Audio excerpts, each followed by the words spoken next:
welcome to the very first edition of Murky Paintwater, a series in which I will be painting a painting and telling you about a true crime story. Now, that seems like an odd combination, but I love to paint. I love a good true crime story, and I figured why not just marry the two together and share it with you guys right here on the channel. Now, if you just want to sit back and watch me paint and relax and not hear about this true crime story, totally fine. Feel free to mute the YouTube audio and play some relaxing music of your own while watching me paint. For all of you who would like to hear about the true crime story, I just say, let's get started. And to quote Bailey Sarian on this, warning, the following presentation is intended for mature audiences. It contains graphic descriptions of crime scenes and adult dialogue. Viewer discretion is advised. To kick off the series, we are starting with a big case. This case, it has been everywhere, so I can imagine you've already heard of it. If you haven't, let's just start from the beginning so everyone can follow along. This story starts in 2010. Now, in 2010, Christopher and Shannan met each other. And Christopher and Shannan began dating. They claim it wasn't love at first sight, but it grew into a relationship. And 2 years later, in 2012, the couple got married. And another year later, they had their very first daughter. Now, baby girl was named Bella Marie Watts. She was born on December 17th in 2013. And another 2 years later, their second daughter, Celeste Catherine, or Cece for short, was born in July of 2015. The young family lived in Frederick, Colorado in the 5-bedroom house that the couple bought in 2013. Now, Chris was a geologist with an oil company, and Shannan, she was doing sales for a multi-level marketing company called Level. Unknown to me, but maybe if you're in the States, you know what it is. Now, Shannan was a very active user of social media. So she would post sometimes about business, I would imagine, and also about their family life, how their daughters were doing, keeping everybody up to date, just an active participant of Facebook. Now, in these Facebook posts that she would make, Chris would also appear as well as her daughters, and they seemed like a very nice, loving family, and really nothing to indicate that there was trouble in paradise. And their community, their social contacts, all thought they were a couple to aspire to, loving, happy, 2 healthy baby girls, both working. He seemed like a perfect husband to her, and that's basically the persona and the vibe that Shannan was putting out on her Facebook page. For instance, she would post in 2018 in June. She would put up a post showing a video of her surprising Chris with the fact that she was pregnant again. So she was expecting their 3rd baby, and people knew it was going to be a boy, and they were going to name him Nico. And in the video, you can actually find it online if you want to go check. You can see that Shannan is holding the phone and wearing a shirt saying, "Oops, we did it again." And Chris enters the room, looks at her, and is visibly happy, walks to her to cuddle her. They seem like a couple who's got it all. Now, you hear me saying seem already, and seeing as we're telling a true crime story and not a happy ever after story, we of course know that it's not going to turn out like this. There is, dark clouds on the way. Well, the dark clouds arrive on August 13th of 2018. On that day, Shannan had returned home from a business trip to Arizona, and she got in like in the middle of the night, like about 2 a.m. She was driven home by a colleague, so she wasn't picked up by Chris. This colleague is called Nicole, and it is going to be relevant to later, so I'm not going to mention all the names, but Nicole is a good one to keep in mind. Now, at that moment, Christopher was at home with their daughters. So she came home. I would assume Christopher and the girls would already be in bed by then. And later that day, so, she came home as the day was beginning in the middle of the night. And during that day, Shannan and the girls were actually reported missing by Nicole. So, not by Chris. No, Nicole, who had dropped her off in the middle of the night, then all of a sudden reports her missing. The reason Nicole got so concerned as to where Shannan was because Shannan actually missed a gynecology appointment because, of course, she was pregnant. So she had told Nicole about this appointment, like, I'm going in the morning, I have to be at the gynecologist's office, and, probably they would text about how that would go because Shannan was a person that kept in close contact with her friends.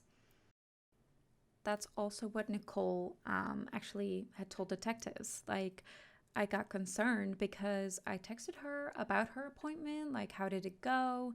And she never returned any of my texts, which was odd for Shannan's character. Now, Shannan also, after that, missed a business meeting, which was not like her at all. So Nicole decided, you know what, I'll just check at their house. Like, maybe she's not feeling good, maybe she forgot to call in sick. I'll just go over there and check out if she's okay, what's going on, and I'm sure things will be settled then. So Nicole goes to the house, and she was there around noon, and she rang the doorbell. She knocked on the door. No answer. So no Shannan, also no Christopher, which wouldn't be weird. I mean, Christopher just worked a full-time job as the geologist at that oil company I told you about. So not weird for him to not be home, but it is weird for her to not respond, not be home, not be at work. Where is she? So Nicole called Christopher, who was actually at work. And then after that, she called the police department. And, telling them Shannan was missing, she couldn't find her, didn't know where she was. Maybe they could help look for Shannan. Well, they actually agreed, and they sent out an officer to the residence where Nicole was still at. During the time that the officer gets there and talks with Nicole, Chris also comes home from work because, well, obviously Shannan is missing. His wife is missing, so he's concerned. He comes home. He actually gives the officer permission to search their house. He helps with opening the door for him because everything was locked, so the officer couldn't go in, especially not without permission. So sure, Chris, of course, go in and let's look for Shannan. Let's do this thing. I'm all for it. Now, during the search that the officer conducts at the house, so the initial search, the family dog was still there, happy, tail wagging, no problem, but there was no sign of Shannan or their daughters. So this gets serious. They really can't find Shannan. She's also not home. What they do find, however, is her purse containing both phone and her keys, which is weird. I mean, who would just leave without her phone or keys? I mean, especially Shannan, who is pretty active with that phone. So alarm bells start ringing at that point, I can imagine. And they also find in the garage her car. In the car, they still see the girl's car seats. And they also find Shannan's wedding ring on the bedside table. So on Shannan's side of the bed, there was this bedside table, and they found her wedding ring on that table, which of course is also like, why isn't she wearing that? So at this point, we've got a pregnant woman, 2 young girls missing, no phone, no keys with her. She didn't take the car, hadn't let anybody know where she is. Yeah, this is a problem. So the next day, the FBI and the Colorado Bureau of Investigation actually joined the investigation because people were so worried. Christopher initially told the police he had no idea where Shannan or the girls might be. And he actually said he hadn't seen Shannan since 5:15 a.m. The previous day when he left for work. So story would be that she gets home at 2 a.m. and he leaves at 5:15 a.m. So, they were in the same bed for a couple hours, but that's it. He hasn't seen Shannan since or heard from Shannan as far as that goes. He also gives some TV interviews that day with local media talking about Shannan and that he just hopes this will lead to a positive outcome. I hope that they're safe and that this will all be over soon. And seeing as how this story ends, some of it, if you look back at it, which you can find the raw footage on YouTube of that interview that he gives, it's just quite painful because he's talking about how he missed his baby girls the night before during dinner, and that he couldn't tell them to eat their dinner and whatever, he misses their daughters. This is not how it should be. He just wants them back.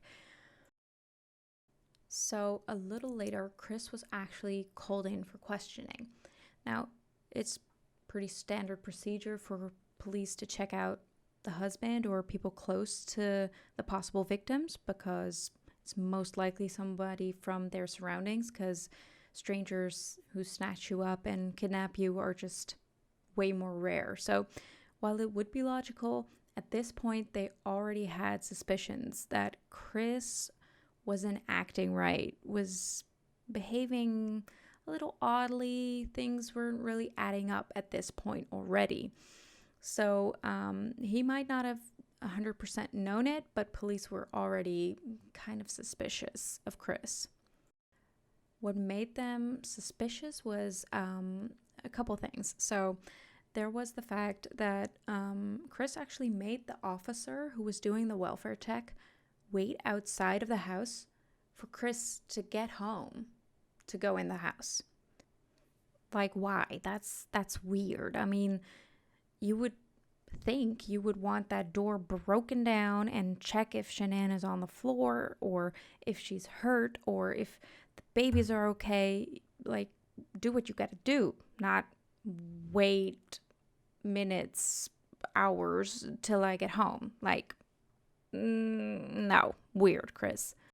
So when Chris finally gets to the house and opens the garage door for the officer and Nicole, who was still outside waiting with the officer, Chris seems very concerned about Shannan's car.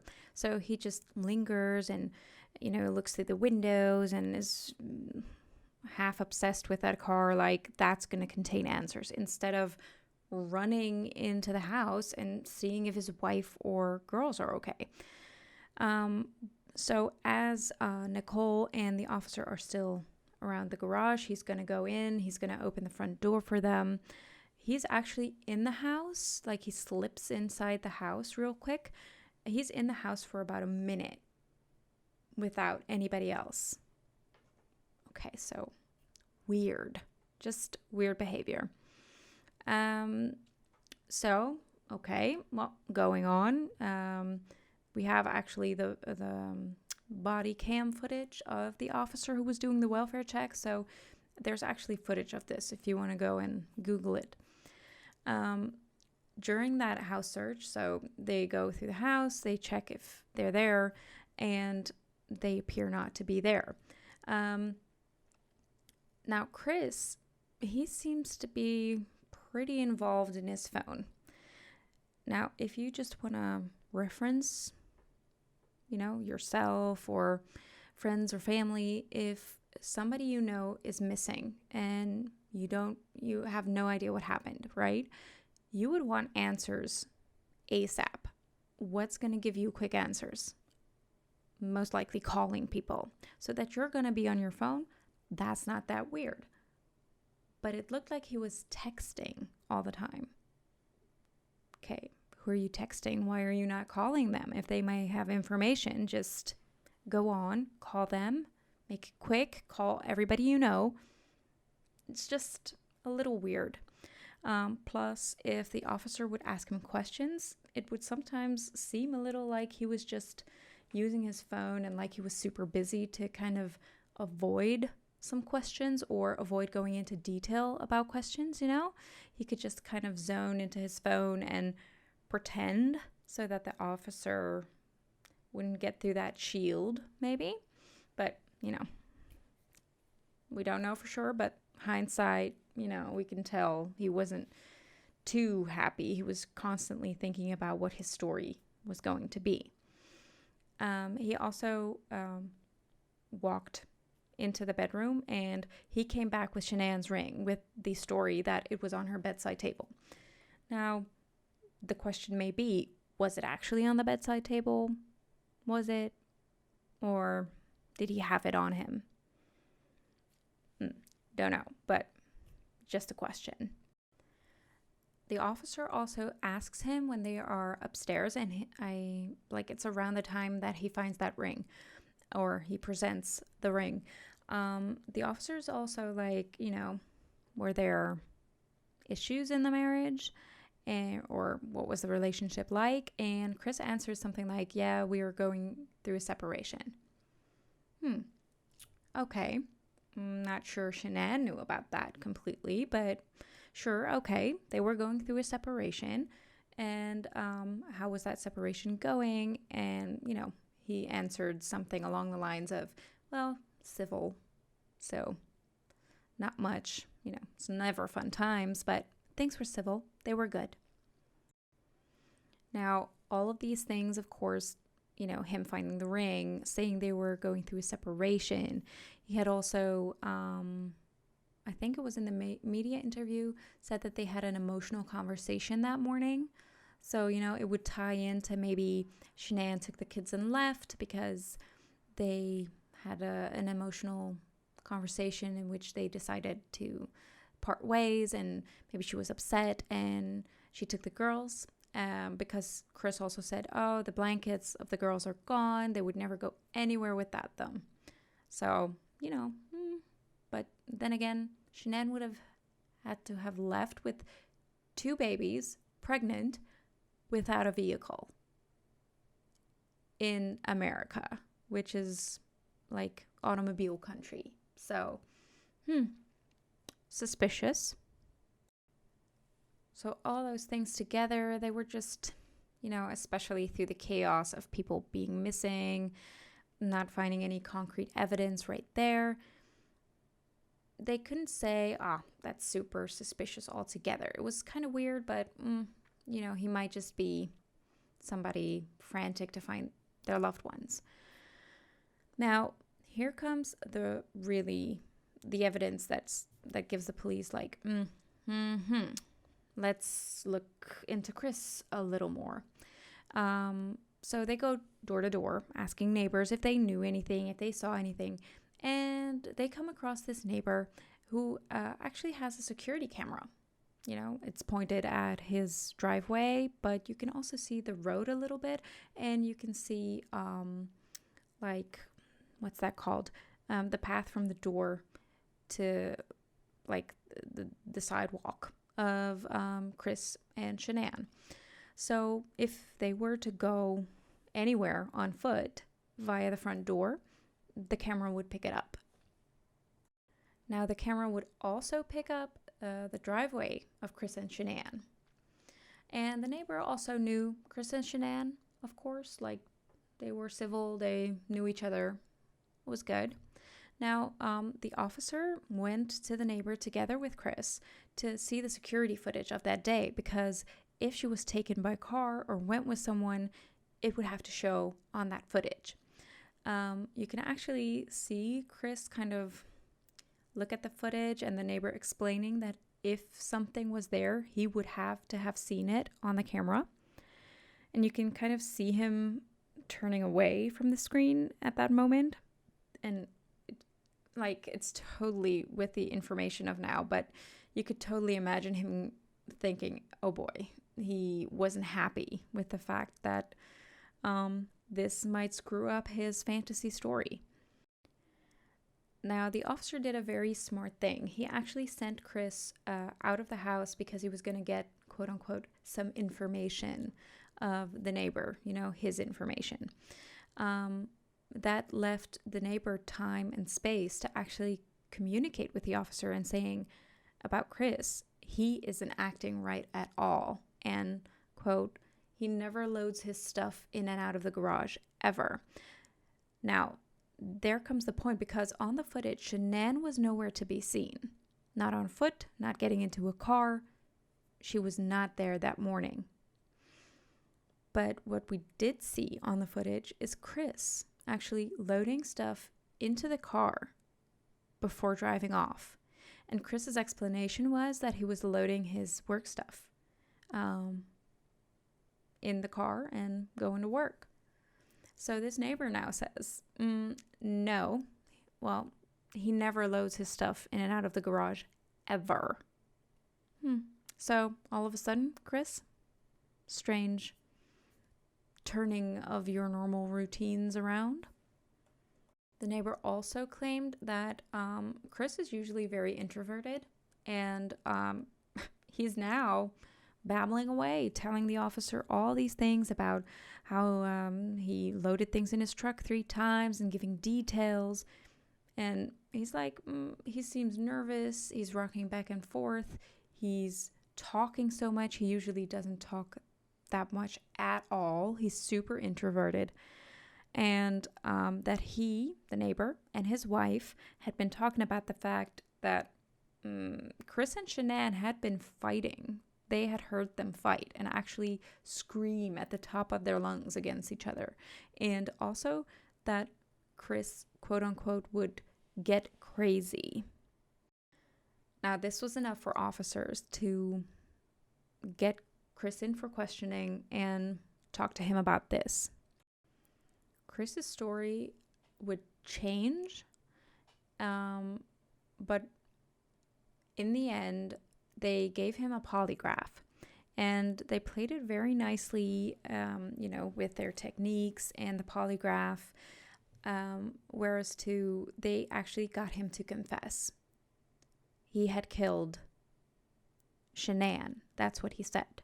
He said he walked in and saw that Shannan hurt the girls, so that Shannan had killed their daughters, and that he flew into a fit of rage and then killed Shannan. Now, the officers had a hard time believing Chris on this, because they had actually found out that Chris had been having an affair. Chris had been secretly dating Nicole Kessinger, a co-worker of his, for about 1.5 months when all this went down. Now, Chris and Nicole say that Nicole never knew that he was still married, though there is evidence to suggest that she did know. Like, she Google searched about a month after they met, man I'm having an affair with says he will leave his wife, and marrying your mistress. Yeah, that's kind of weird if you don't know the man's married, Nicole. Now, their affair was intense, and that is supported by the fact that Nicole was Googling for wedding dresses for over 2 hours just a month into their affair. Now, Chris, on the other hand, he was at that time Googling things like when to say I love you for the first time in a new relationship. Classy, Chris. Classy. Now, leading up to this, in this time period that Chris and Nicole had their affair, Shannan had actually suspected Chris might be cheating on her. He seemed more distant. He didn't text her back as much. He would just get back to her so late, and it was always work or whatever. So, she had questioned him about it. Like, hey, what's going on? What is this? How can we fix it? Chris always denied having an affair to Shannan, but he also really wasn't looking to fix it. While, of course, 100% motive can't be given, it is thought that Chris just wanted to start a new life with Nicole. And for that to happen, it was really inconvenient having a wife. Also, 2 girls and a baby on the way. Later, Chris actually did also confess to killing Bella and Cece, as well as Shannan. He said that he had actually tried to smother his daughters with a pillow first in their beds, but that didn't work out. So after he actually killed Shannan, the kids actually woke back up and walked out to him wrapping Shannan's body into a sheet. Now, at that point, he told his daughters that Shannan wasn't feeling good, and he actually put Shannan's body into the truck and put his daughters in the truck with Shannan's body. He then drove to a place he had previously worked on, and it was out in the middle of a field in the middle of nowhere. And he actually laid Shannan's body on the floor there and got his daughters out of the truck, and he first smothered Celeste while Bella watched before dropping Celeste's body through an 8-inch hatch in one of the oil tankers that was on the site. After that, he also smothered Bella, and in a letter he has written reportedly to somebody who also wrote a book about this, he wrote that little quiet Bella had a will to live and was the only one who put up a fight against him, saying, "Daddy, no," as he killed her. Chris Watts has been sentenced to 5 life sentences without the possibility of parole, plus 48 years, for 4 counts of first-degree murder, unlawful termination of a pregnancy, and 3 counts of tampering with a deceased human body. Now, he didn't receive the death penalty because the district attorney never put that forward in court. This was a request from Shannan's family, actually, who just didn't want any more people in this case to die, including the man who did this. So there you go. The story of Chris Watts, the man who murdered his entire family for a woman he had been seeing for 1.5 months. Great, Chris. I think what we can learn from the Chris Watts case is don't ever be like Chris. Just tell somebody that you're done with a relationship or you found somebody new. Murdering just about everybody is not the answer. It's not the solution. It will get you into jail forever. So there you have it. The very first episode of Murky Paintwater series. I hope you guys enjoyed. If this is something you would like to see more of, let me know by leaving a like or a comment.